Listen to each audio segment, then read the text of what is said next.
And here we go. Digital Adele back with another Hoops Profile Beyond the Backboard podcast for you with my co-host, Matt, the main man, Hanifan. How you doing today, man? I'm good, man. I'm good. No one's ever called me that. I can get used to it though, but no one's ever called me that. No, I'm doing good, man. I'm doing good. How about yourself? I'm doing awesome, man. It's a great day in here in South Florida, about 87 degrees outside, so it's a sweltering desert of humidity, unlike the desert in Nevada. Yeah, it's dry heat up here. It's not humid heat. It's like I think 70 outside. Yeah, 78 where I'm at. So it's Yeah, also a nice day. it is. And so it's a beautiful day to talk basketball. And as we know, we are rapidly approaching the NBA lottery, the NBA combines. So there's a lot of stuff that's going to be happening outside of the actual NBA playoffs that are going on. But before we get too far into this thing, if you are watching from playback.tv/hoops profile, like Say Less D, you get the behind the scenes goodness, which I'm thinking about putting the behind the scenes stuff for the members on YouTube. So YouTube members will be able to get the behind the scenes clips that we do here on Playback as well. So be like Say Less D and follow us on playback.tv/hoops profile. But yeah, we're going to do something a little different today. And I know you got to be thinking to yourselves, these guys have been talking NBA draft prospects for 5 months. What else could they have to talk about? Well, boy, do I have a treat for you today. Matt Hanifan has done his homework, and I'm going to wing it, as always. We're going to do the best fit for each team in the lottery. So that's the top 14 teams. So it doesn't matter who wins the lottery because the best fit is the best fit. Now, we're also going to let Matt do a little bit more prefacing because Cooper Flag fits anywhere. But take it away, Matt. What else did you do as far as considerations? So I did 3 fits, or I guess my 3 favorite, and I guess I have my own reasons for each of them because not all of these players are the same. It was just like a quick summation of what they need from like a positional perspective, like if a team needs shooting, defense, rebounding, this, that, the other. But what I did was 2 of these teams I actually have 4 players. But what I did for the teams at the top, and I kind of did this throughout the 13 teams that are going to be in the lottery, because I think San Antonio has 2 picks. Is I tried to keep it like realistic in the sense that yes, I know Utah can't fall outside the top 5. I know Washington can't fall outside the top 6. And so for those teams at the top, I tried to keep, or pretty much for all of these teams, but especially ones at the top, I tried to keep it realistic for the spot that they're picking. Now, I will also say that some of these teams, especially, after the top 3 or 4, probably think about prospects differently than you and I do. And so they may have someone a lot higher on their board who I'm not even considering or the inverse. And so that I tried to keep, I just did it for obviously what I would do if I was, in the front office and then I did it. I didn't go super in depth into it. Right. But obviously, some of these teams are going to move back. Some of these teams are going to move up. We don't know what the lottery looks like yet. And so once you get down the list for Houston, Chicago, Dallas, yeah, sure. One of those teams, maybe none of them. Most likely that none of them do. But one of those teams may, pop into the top 4 and the calculus changes. Right. But I tried to keep it relative to their draft position. Again, the guys who I mentioned for some of these teams probably won't even be on the board by the time these teams pick. So it's not just limited to these 3 or 4 specific individuals, but that's just kind of how I went about it. I like it, man. I think you did a great job without even knowing what you did in the time you took to put this together. It was 30 minutes. I mean, it's more consideration than I'm about to give it. So doesn't mean my fit won't be well. It just doesn't mean it was as I didn't have consternation over it like Matt Hanifan. So let's get started. I'm going to preface it like this as well. Just because we say this is the best fit for a player, it doesn't mean that's what we think, where we think he's going to go, because there's too many variables. Yeah. But I don't want to keep the people waiting. The first team on the clock, and by the way, we're using Fanspo's draft simulator. We're using the consensus NBA big board, not my big board, but what the NBA big board is. And we're taking every pick in the lottery. That's the way this is set up on Fanspo.com mock draft simulator. And so for the listeners out there, on the clock is the Utah Jazz. Now, one other thing we didn't talk about. Utah has 4 draft picks. They've got the number 1 pick in this scenario, pick 21, pick 43, and pick 53. So they've got some ammunition to do some things. And I've said this as well. This draft day, there may be some trades flying outside of the top 5.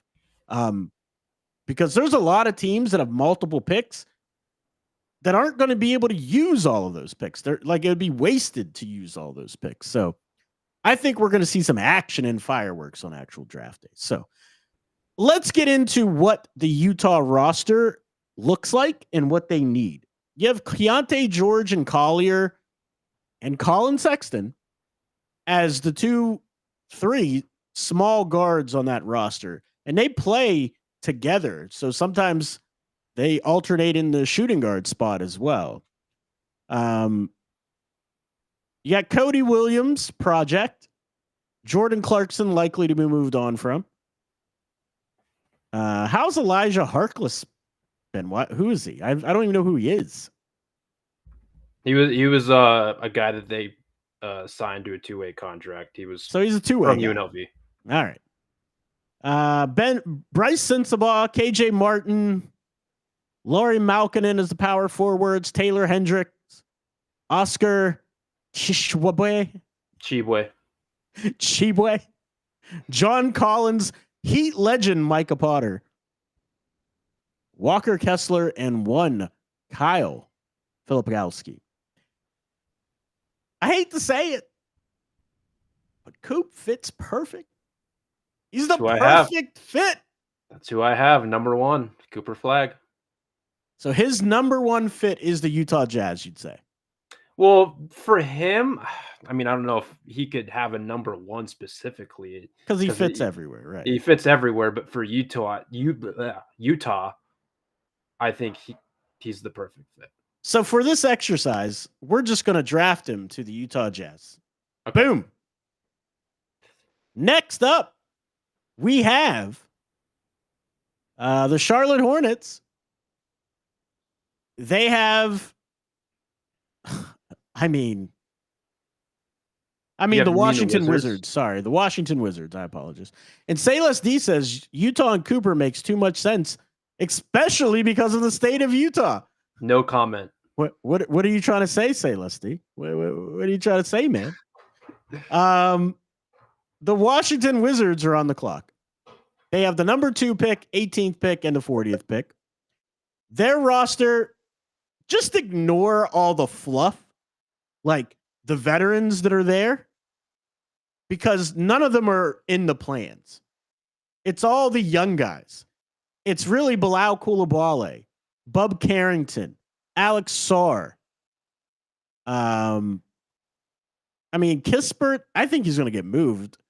Keyshawn George, AJ Johnson, Jordan Poole, who I'd also move.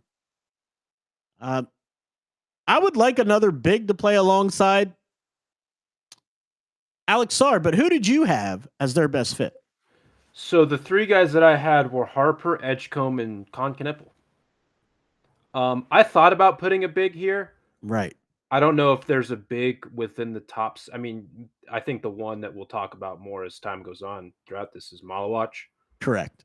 Could Sarr and Malawach play together? That was the reason why I didn't have him on. Yeah. I think we've talked about it when we did our mock draft with Dylan. Like, if the Wizards are 2 and if he's there outside of them drafting Bub last year, you take him and you figure it out.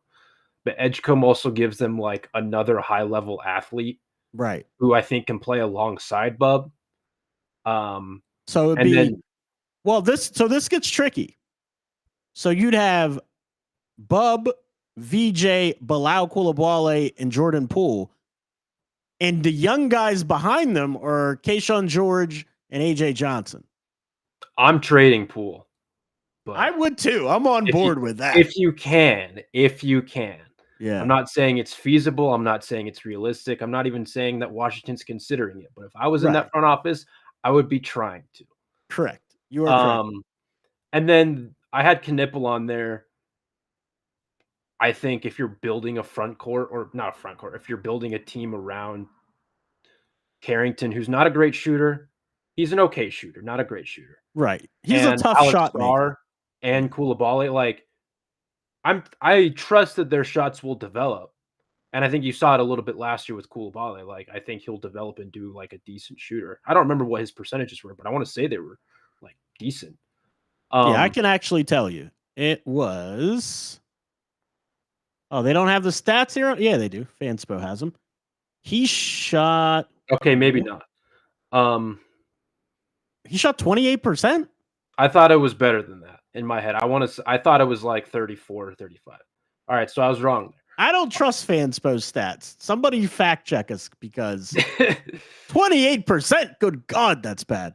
But I think if you're building a team around them, yeah, you just can't hurt with extra shooting.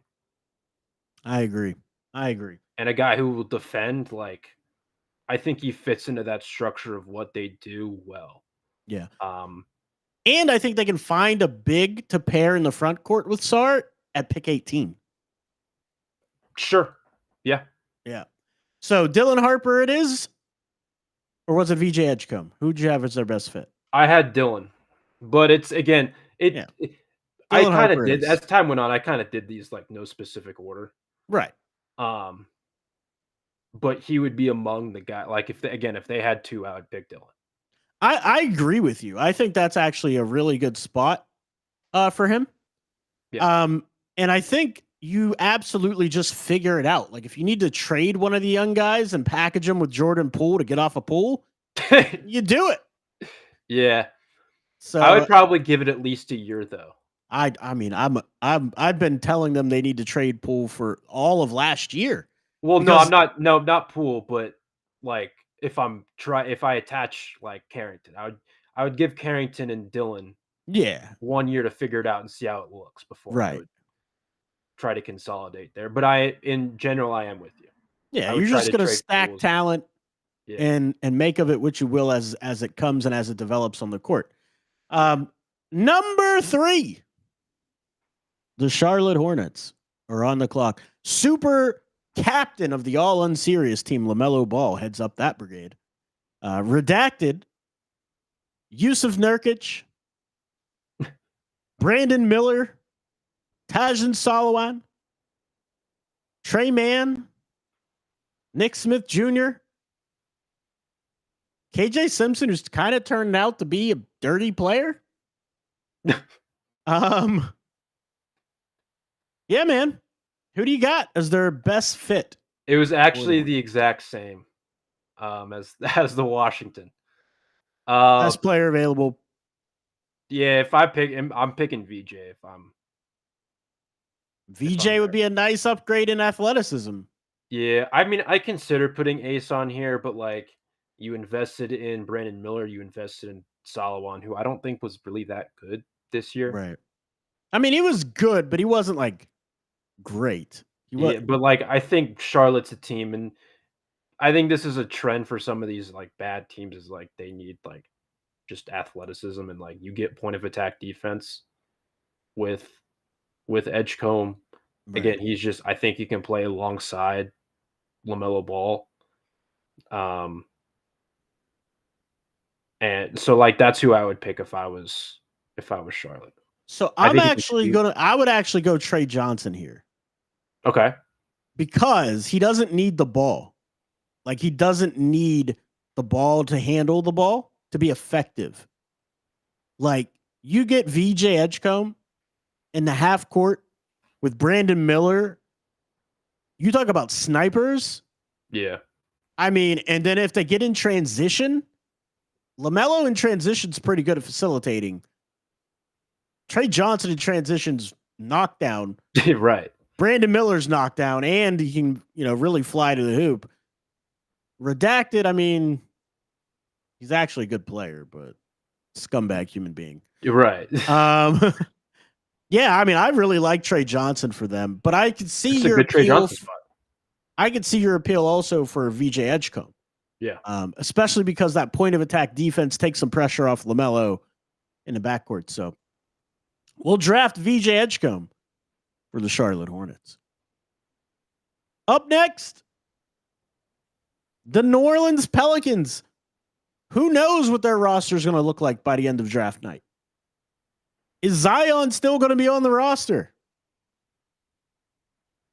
Got DeJounte Murray, CJ McCollum. Say Less D says, before I even got to finish any of this, they go Ace Bailey. 5'9", Ace Bailey. Mm-hmm. According to Matt Hanifan. Yep. Yeah. They got Yves Missi, one of my favorite bigs in all of 2024's NBA draft. They've got a guy that's got so many names, Jeremiah Robertson Earl. Which one's his last name? I don't know. Are they all first names? Or is Robinson his last name? You mentioned athletes and like all those names, and it just reminds me when I was a kid growing up watching football and like Ben Jarvis, Green Ellis. There it is, Ben Jarvis. Yeah, Green like Ellis. it was like, 4 names. The law firm. That's right. They got Trey Murphy, Herb Jones. Is he going to be on the move? CJ McCollum, do you get off him? Jordan Hawkins? I don't know. Who you got? So this is one where I know I didn't do this in order. But I had Asa, Edgecombe, and then I had a slash here. I had Ace Bailey / Trey Johnson. Okay. What does that mean? It just you could go either or. Like I had a hard time picking just one of them. Right. But like you have to make a decision on CJ. He's going to be on an expiring contract. Zion's obviously like that's a big question mark. His contract is suited to where like it's a tradable contract despite it having, right, roughly 39.5+ million each of the next 3 seasons. And you just look elsewhere, like Herb Jones is extension eligible. He has 2 more years left on his current contract. Obviously, at some point, you're going to have to make a decision on Jordan Hawkins. Jose Alvarado has a couple more years left on his contract. Like, there's a lot of consolidation that could happen. Bruce Brown's a free agent, so that $23 million is coming off the books. Obviously, Murray's season last year was injury riddled, but like I put Newell on there because it's like I love Missi, right? But they don't have anyone else outside of him in the front court other than Olynyk. That's really the only other person. Sans Zion, and like if I'm going to add someone in the front court, I feel more comfortable with Asa than I would like Malawach, for example, just because of like I think Asa's shooting upside is higher than Malawach. Right. Although I like Malawach's 3-point shot for developmental purposes. It may not be great day one, but I think he does have a nice touch. His footwork's good on it. Sure. I don't know, man. I like Kaman a lot, but my thinking is it depends on what direction the organization wants to go. Like if the organization keeps Zion, then that kind of changes. If they keep Zion, I think Ace Bailey is a perfect wing to fit into that system. Yeah. And bring you buckets. And also, as much as I love DeJounte Murray, he's not really a facilitating guard. So whatever guards you bring in or wings you bring in, they got to be able to go get their own bucket. Yeah. And so that's really where I like Ace Bailey. So I'm leaning this is a perfect spot for Ace Bailey, and that spells doom and gloom for Jordan Hawkins. I also was thinking, like, when I put Ace and Trey here, it was like, if I have Ace or Trey, I'm probably trading CJ. Right. If I can. Yeah. Because again, expiring contract, like 33 million or something like that. It's right here, 33.3. Yeah, and so it's like I think that in a vacuum that is tradable. I don't know how many suitors will be lining up to acquire CJ McCollum. Just again, like this new CBA has thrown wrinkles into everything when it comes to like how much money do I want to have allocated, from my top 1, 2, 3, 4 guys. Like I think it makes it more complicated trading him, but like in a vacuum, if I acquire one of Ace or Trey, because like they also have Trey Murphy, like Herb Jones is someone who I would invest in long term. So if you're getting off McCollum, you keep Zion or trade him. You could also then go trade Johnson beside DeJounte, but you're really limiting your facilitating ability in the first year. Because I think Trey Johnson's going to be a very good facilitator eventually, or at least a serviceable one enough to get you like 5 assists a game. But first season, DeJounte and Trey Johnson as your backcourt, you're not going to have very much ball movement. Yeah, you could. I didn't even mention him in this spot. I probably should have, but like Dylan Harper. Yeah, Dylan Harper would fit here too. He would really fit there. Yeah, that's definitely a good one. But for the purposes of this exercise, he's gone. For what we're gonna do to just because we got to just pick somebody. If you had to pick, gun to your head, Matt Hanifan, Ace Bailey, Trey Johnson, or a big, who you taking? Trey. All right, there it is. Trey's the pick. Hook 'em horns. I love Trey Johnson's game, dude. This is why, like, even if the Miami Heat would have kept their 11th pick, potential lottery pick, 2% chance, they had no shot at getting Trey Johnson. I think he's going to go way higher than people were giving him credit for. Like, people were talking about 5th, 6th, 7th pick. I think he's going to go like 3rd or 4th. Like, he may. I really think so. But yeah, we are moving on to Philadelphia 76ers. They have the 35th pick as well in the draft. Forever injured Joel Embiid. Super ancient Paul George, Tyrese Maxey, Oubre, Grimes. How is Eric Gordon still in the league? Daryl Morey only knows like 15 players, and so he'll just reacquire them. Crazy. Adeem Bona, Justin Edwards. They need a lot, actually. Like, they need a lot. This actually screams to me Ace Bailey. As much as I want to put Malowich as insurance, like Embiid insurance, like this screams Ace Bailey's perfect landing spot. You have Maxey, you have Jared McCain. Instead of leaning on Embiid when he inevitably gets injured, have that core trio on the perimeter. I like it a lot, actually. Hey, man. Paul George once upon a time said he would take Ace Bailey over Cooper Flagg, and so this would be would be a good spot for him. Makes too much sense, dude. So no opposition to this, right? Like, this is Ace Bailey written all over him.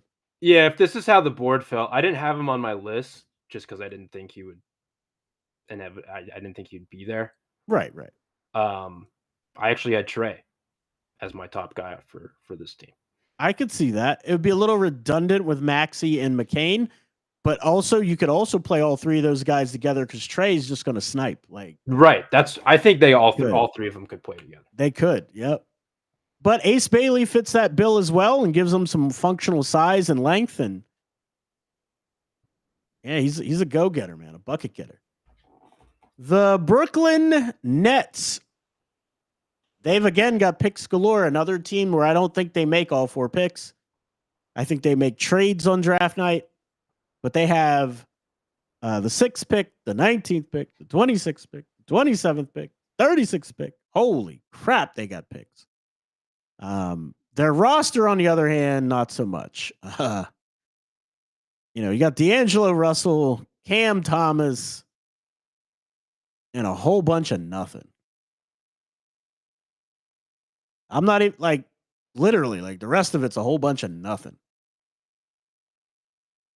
So with that said, it's pretty much best player available. I mean, I like Keon Johnson, but I don't even know if he's a starter. Like on a good NBA team, I think he's a backup, but I like him a lot. Yeah, I do too. But you got to go a big here, right? Like they got to have another big. I wouldn't go a big here because I think, remember, they have the 2 picks late in the first round. That you could get a big later, yeah. Yeah, and so, like, like, the guys that I had were I think the 3 I actually had a ton of guys for this spot. But I had Khan, Fears, and Yakachonis because Ooh, I like that. Russell's, like, their only point Ball guard, and handling. guess Yeah. what? I think isn't his contract expiring? Like, or is his contract like he has no more years left on his contract? Like they don't have a point guard. They have no ball handling on the roster. Yeah, and so it's like that's where I would go with this first pick. Maybe just maybe you look into like a Danny Wolf falling to you, or maybe you look into like a Thomas Sorber falling to you. Maybe like if considering how much cap space they have, I don't know what the free agent market looks like for bigs, but like yeah, we didn't get that far down in the weeds in this exercise. We didn't look at free agent situations. But I don't know if I would take a big right now. You can, and I wouldn't like fight you for it, but like I would probably lean one of those guards. Did you say fight me for it? I'm just speaking in general. I'm a man. I'm 40. Shout out Mike Gundy. Yeah. Kasper Yakachonis is intriguing here. He's intriguing. The question is, does he have the ability to handle well enough to be your lead facilitator? In this context, I think the turnovers for me I more so have concerns about the passing than I do the actual ball handling. I don't worry about his passing. Like a lot of his stuff though was because he had to be the number one guy, like, and do everything really. I felt like he would always try to do the right thing. Mm-hmm. There it is. The right thing. And so when he would try to do the right thing, it's like the drill said, I can come off this screen, I read the guys off, and then I make the pass. But in actuality, against good competition, you can't just blindly make those passes. You have to really know. You know what I mean? It's a little bit different than drill work. And I feel like that's the problem he ran into in college. But I can also see the argument for Fears going here. Like Fears would be a perfect fit. And this would actually be the perfect landing spot for Fears. Because he's not a true facilitator. And they need scoring punch in the backcourt. I can see, I like it. That Fears it is. Okay. Fears it is. The Toronto Raptors are on the clock. They also have the 39th pick. Who cares?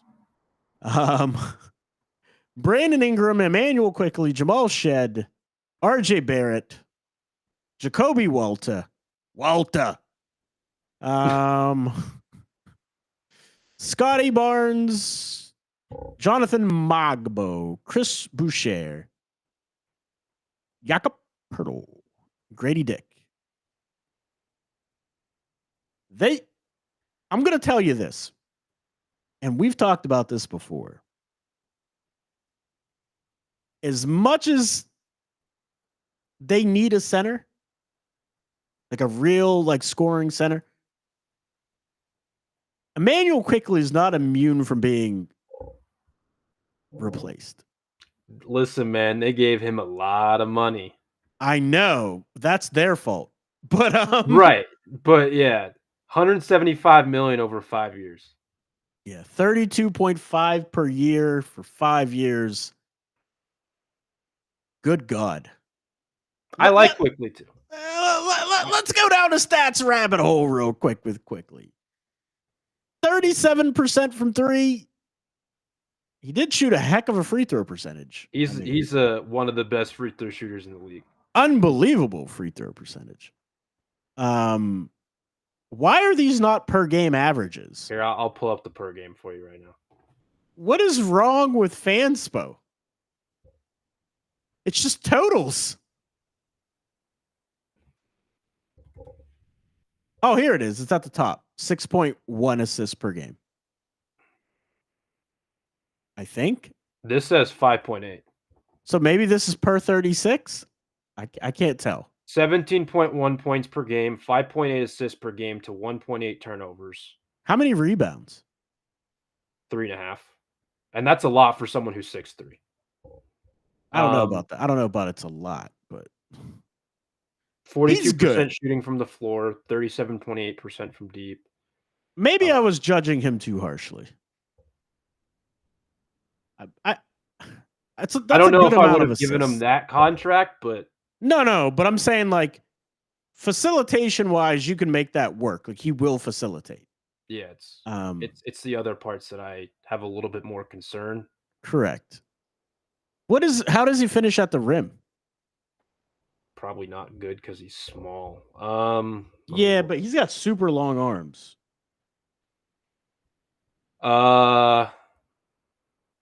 Last year, it was actually the worst year of his career finishing at the rim, and it was 58%. Tyler could only dream. Tyler could only dream 58% at the rim. Over his first 4 years, this is per Basketball Reference, by the way. He shot 67% at the rim. 66.9 to be exact. That's actually incredible. That's very good. I've judged you too harshly, Emmanuel, quickly. Who knew? All right. So I'm guessing Kaman Malawach is your guy. Hold on, let me pull up my list. No, I did have him on here. Never mind. This is okay, so bear with me here. This is not something that I would do, but this is a guy who I put on this list. We haven't talked about him yet. Right. Because of who they have right now playing center. And it's the skill part of it. I had Derek Queen. Oh, wow. So this is a route that I think this is more so a route that I think they would go versus what I would do. But if you're just talking about, like, you need to make a decision. I mean, Jakob Poeltl's entering the last year of his current contract. Right. I don't think he's someone who's going to be there long term. I think if you draft a big, you probably look to move him. Of course. If you can for $20 million. But this is a route I could see them going. It was just a suspicion. I wouldn't do this specifically. I would go Malawach over, but I would absolutely take Malawach in this spot. And I also put Jonas. Because hear me out here. Hear me out. You have Mogbo and you have Malawach. You talk about wingspan, length, athleticism to go with Quickly, Barrett, Grady Dick, Jacoby Walter. But anyway, you could got also something. Go Asa if you want. Like, I pick any. I'm not taking Asa over Malawach, but I like Asa. I know what you mean by perfect fit. Either one of those guys would be the perfect. This would be a perfect fit for them. Yeah, and I think considering how much ball handling they have, and I think Toronto whenever I'd watch Toronto, they would not run offense through Poeltl a lot, right? But they would kind of do that sometimes. At least it felt like. I could be completely accurate. So Raptors fans, feel free to message me or whatever if I'm wrong. Yeah, at him on Twitter at MPH_A24_. Boom, there it is. But I think the skill of Queen, I don't know if I think they may have enough defense to cover him up a little bit, or at least they played like a top 10-ish defense for the second half of last season. Yeah. So like maybe you can talk yourself into that, but I don't think I would do it. But I'm just saying, like, Right. when I was thinking about this, I was like, It I was makes a more lot of so doing sense. this based on what I would do, but for this specific situation, I'm like, could they go Derek Queen? They could. That would be a good situation for Queen. Any situation where there's an established defensive center is going to be a great situation for Derek Queen. Yeah. But I'm going Kaman Malawach to replace Jakob Pertl. Sure. I had him on my list too. Yeah, I like it. I like it a lot.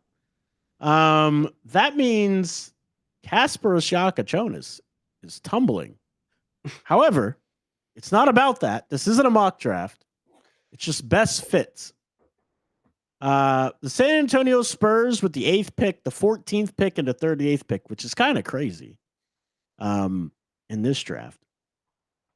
De'Aaron Fox, Devin Vassell, Stephon Castle, Rookie of the Year, number 1 on my big board for 2024. Shout out to me and Matt Hanifan.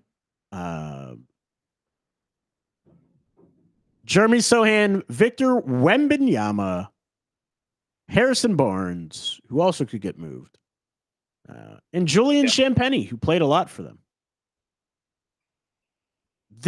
There's a name that is screaming out in my head right now that's the perfect situation, but you tell me, who would you want there in this spot? I mean, if the board fell this way. If it fell this way. If it fell this way, Con Knipple, welcome to the It's perfect. I mean, you couldn't ask for a better situation for Con Knipple to find himself in. And it also allows you to consolidate Vassell if you need to, if you want to, if you're really swinging for someone big. Absolutely. Or Keldon Johnson, Harrison Barnes, obviously someone that we just mentioned. I want to say he's toward the end of his contract. Yeah, and they play him at the 4 a lot at this point in his career. Yeah. But you have contracts and options to consolidate, considering you didn't have to really give up a whole lot in the Fox trade. Right. I didn't have him on mine because I didn't expect him to be there. But if he is there, welcome to the San Antonio Spurs. Send it in. Yeah, send it in, man. Who else did you have there since you didn't have him there? The 3 guys I had were Malawach, Newell, and I actually kind of swung out of their range here. I put Edgecombe. Ooh, VJ would be dynamic. Him and Fox would be so much fun. Fox, and Castle as a trio on the perimeter. Yeah.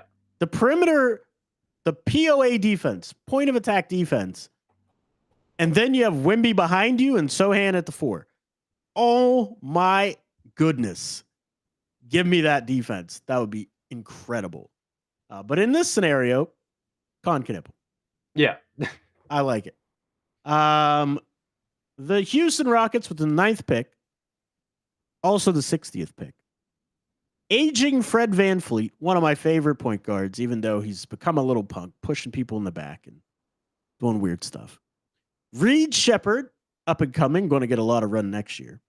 Jalen Green, Amen Thompson, everybody's favorite on the Miami Heat Twitter sphere, Cam Whitmore, Tari Eason, Jabari Smith. Jeff Green still in the league? No way. Yep.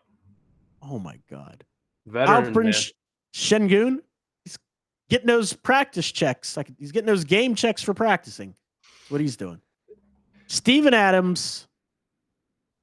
And then last year's 59th overall pick. Nafale Dante? Nafale Dante. Yeah, that guy. Wait, was he picked? I thought he was undrafted. No, pretty sure he was the last pick or something like that. Oh, okay. Well, let me see. What do they say? Nope, undrafted. You're right. I'm thinking of somebody else. Who was that? Who's that other guy? The guy from Oregon. No, he is from Oregon. You sure? I don't think Fanspo's right. Hold on. We're fact checking Fanspo a lot. We are. 2024 NBA draft picks. Boom. All the way to the bottom. I guess he was undrafted. What? Are you thinking of Quentin Toast? No, I guess I was thinking of Ariel Hockporte. Because the 59, like two teams had their draft picks forfeited. That's what the problem was. Okay. And there's one draft pick that's forfeited this year, so there's only gonna be 59. Right. Yeah, I was thinking of Ariel Hockporte. But anyway, we're back.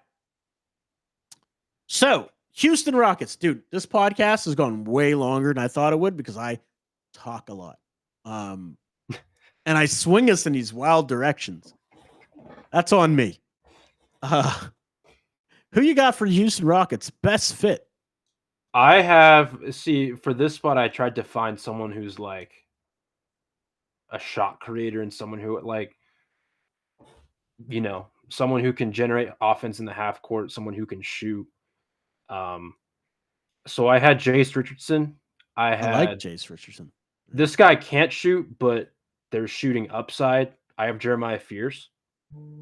Fears would be good. And if I'm thinking about like a Fred VanVleet replacement, because again, one more year left on his contract, they mutually want to stay together, but I don't know if they want to swing for a big trade. Right. He may be a contract that goes out. I don't know. He makes a lot of money. Yeah. And then the other guy that I had here, again, this was another one where I'm kind of swinging out of the range a little bit in the off chance this guy fell. But Trey Johnson. Yeah, Trey Johnson would be amazing there. You could go Yakachonis here, like if this is how the board fell, though. Yeah, Yakachonis would be great here, but because I think Reed's going to replace Fred. I really do. I think he's good enough. I think so too, but I think you need someone else. Yeah, Yakachonis is too good, A, to pass up, and B, I don't think with Jalen Green and Amen Thompson, he would have to do everything like he did at Illinois, and it would take some pressure off of him. He can create his own shot. Yeah. He can run the offense, plays hard, he rebounds, he fits right in with what MA is trying to do with that Rockets team. Yeah. So I like it. And we're talking about replacing Fred VanVleet. Yeah. Amen Thompson's he's like the de facto point guard now. Correct. You were correct. Because he does everything. At least he can be in a larger role. Yep. Like I said, he does a little bit of everything. You're absolutely right. Yeah. The 10th pick, we got the Portland Fighting Joe Cronins. Their roster needs a little bit of everything. I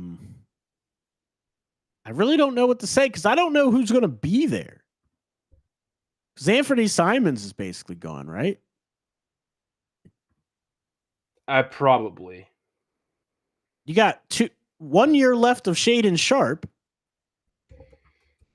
So you got Scoot, but do you believe in Scoot, who couldn't even start his second year in the league and he can't start on a rebuilding roster?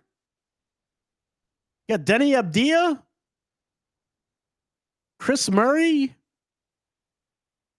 There's no way TJ Leaf is still in the league. That cannot be right. Is Kamara, Donovan Klingeth. So I think it's got to be some sort of guard. Yeah. This is Jace Richardson. Fears were my top two. Who in Fears? Jason Fears. Yeah. So the way the board is here, I think Jace Richardson would be the perfect fit for them. The Dallas rebuilding Mavericks after the Luka trade. The stunning new Nico Harrison, just stunning his fans. If you're a fan of that franchise, how do you ever buy a jersey ever again? I'd be so checked out. Right. If you could trade Luka, I would still love the team, but I don't think I'd be as emotionally invested. Do you trade Kyrie? He's only going to have 1 year left, right? You can't though, because he's hurt. Oh yeah, he's still injured. He's going to be out for the whole year. Well, so anyway, Kyrie. Let's add another center. That's right. They just add more centers. That's right. Yeah. Gafford, Lively, Davis, Powell, Kai Jones. I mean, PJ Washington. Time when he was growing up, Anthony Davis was a guard. He played one. Yeah, he did. He was a guard when he was recruited. Yeah. And by the time he got to college, he grew to be 7 foot. Yeah. So that's true. Sign me up. No, I'm just kidding. Low key. Oh, what are you gonna do here? Colin Murray Boyles. Why would Dallas want Colin Murray Boyles when they have 700 centers? Because he's not a center. I keep telling you that. There's no planet that he's a center. Well, None. Okay. Hold on. I should have not a center, a big. They have 700 bigs. I don't know, man. Because I'm not guys who play like a big. Because I'm not. Jaeger doesn't fit here. Liam, I guess, learn from Clay. Maybe. No, the 3 guys that I had were Jace, Fears, and then I had Troy Ray.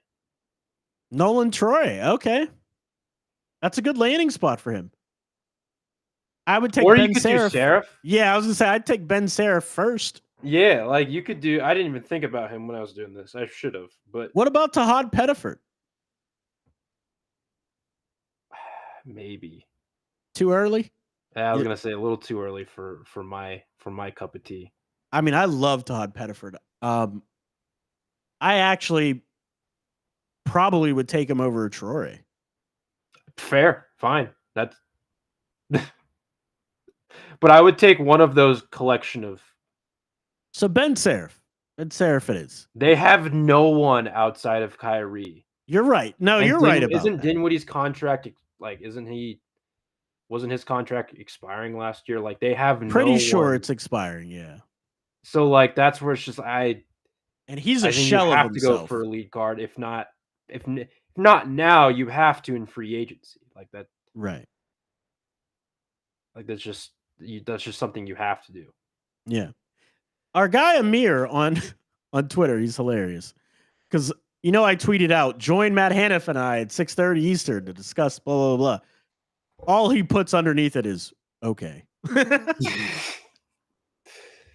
Did you see his parody video? I haven't watched it yet, but it's something that it's on the to-do list. It was actually very good. I saw the tweet this morning. Dude, I had very low expectations for impressions from Amir because he didn't seem like the type of guy that could pull off impressions. They were so spot on. They were great, dude. They were great. Oh, man. But anyway, if you want to follow Amir, guys, you're watching on YouTube. That's Team to Beat Miami Heat. Yeah. That's his channel. Team to Beat Miami Heat. But anyway, moving on. The Chicago Bulls in the 12th spot with pick 45 looming. They've got Lonzo Ball, who they recently signed to a multi-year contract. Just blows my mind. I mean, I like Lonzo, but is he ever going to stay healthy? Hey, man, you're getting him for 10 mil a year. I think that's perfect. Yeah, I mean, they got Kobe White also. Josh, the Diddy Giddy. They got 75-year-old Tucker Horton or Horton Tucker. He's looked like he's like 40. His whole career, he's looked like he's 40 years old. Kevin Huerter, Matas Buzelis, Patrick Williams. I mean, what was the obsession with people in Patrick Williams? I'll never get over that. Vucci baby, Zach Collins, and yeah. What do you got, Matt Hanifan, for the Chicago Bulls? I'm more surprised that the Chicago Bulls gave Patrick Williams $90 million. But everybody was like, we got to get Patrick Williams. Like that when he was a free agent, I just didn't understand it. No, I'm not high on him. I think he had a better year, if I can recollect. But I'm just not like, I don't think. I mean, 5 years, $18 million for Patrick Williams. I don't. Yeah, yeah, I wouldn't do that. Anyways, the guys that I had were Derek Queen. Perfect for him. Perfect. And then Fleming and Carter Bryant. Yeah. I actually think Derek Queen is perfect to go beside Vucevic. I would, I at least at the start, I wouldn't put him in. No, I'm not, even if they don't play together, but I mean, I just think it's perfect. Yeah. Because Zach Collins, I don't think is a very good NBA center. I mean, shoot, they almost traded Vooch at the deadline. They've been trying to trade him for 2 years. Like, if it's me, I'm taking Asa Newell. If he's still on the board, I'm taking Newell over. Yeah, I didn't write him down because I didn't think he'd be there. If this is how the board falls, I'm taking Asa as well. So Asa it is. No, Asa it is. The Atlanta Hawks at the 13th overall pick. They've got the Fighting Trey Johnsons, the vacuum cleaner / whiskey and Dyson Daniels, Karis LeVert, Kobe Buffkin, Terrence Mann, Heat Killer Garrison Matthews, Jalen Johnson, Zachary Richeche, Georges Niang, Clint Capella, and Yeka Kongwu. Who are you taking for this Atlanta Hawks crew? Queen, Sorber, Danny Wolf. Anybody. Yeah. Any of the bigs. Yeah. I like Queen. Just to put behind Onyeka. I like Queen, and I think, he's going to need to be a backup to learn how to play defense and to be able to rebound. Sorber, again, you know how high I am on Sorber, so I would have Sorber over Queen. But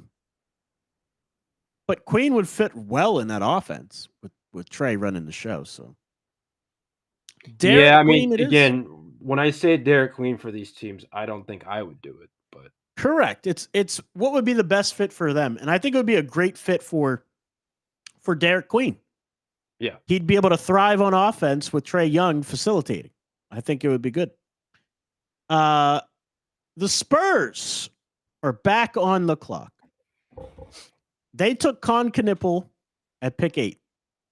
Now, if they're at pick 14 in this scenario, you know what I would do. Yeah, I know what you'd do. You know what I would do.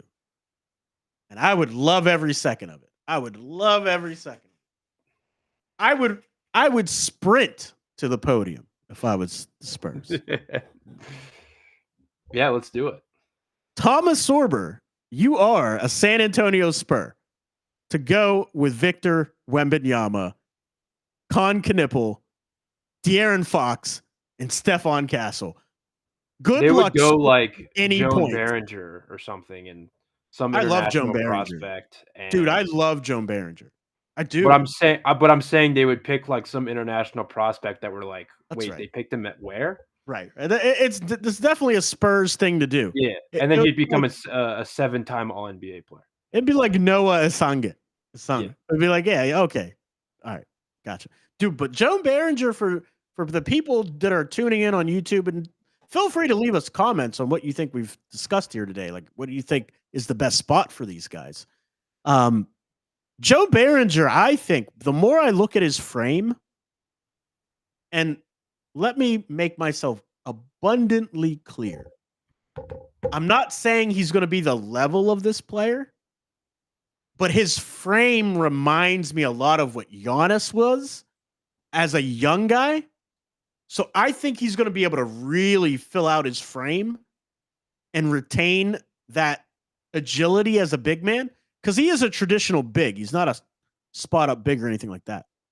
But I think he's going to be able to add some muscle, and he's going to be one heck of an athletic big in the NBA. I really do like Joan Behringer a lot.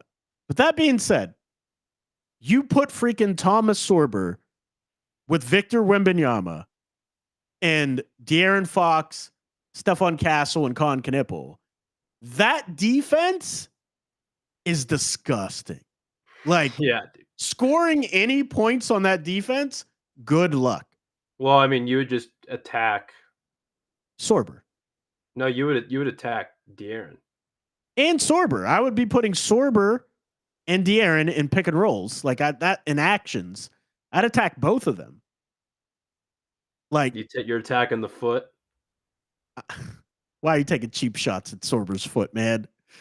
Is that the reason why? Like, is he because trying to get him on the perimeter because sure he's good on the perimeter, but I don't know if he's NBA level ready yet to play perimeter defense. You know what I mean? Yeah. Like, is he going to be strictly drop? Is he going to be able to play at the level? I think he'll be able to play at the level. Me too. But I don't know if he's going to be able to switch yet. Listen, man, if he gets blown by at the level, you have some guy who's still 7'5" behind you. That's protecting my the point. rim. That's my point, dude. That roster would be disgusting. Oh my God. I'll take my chance. I wouldn't put Sorber in as many actions as I would Khan, and I love Khan. Right.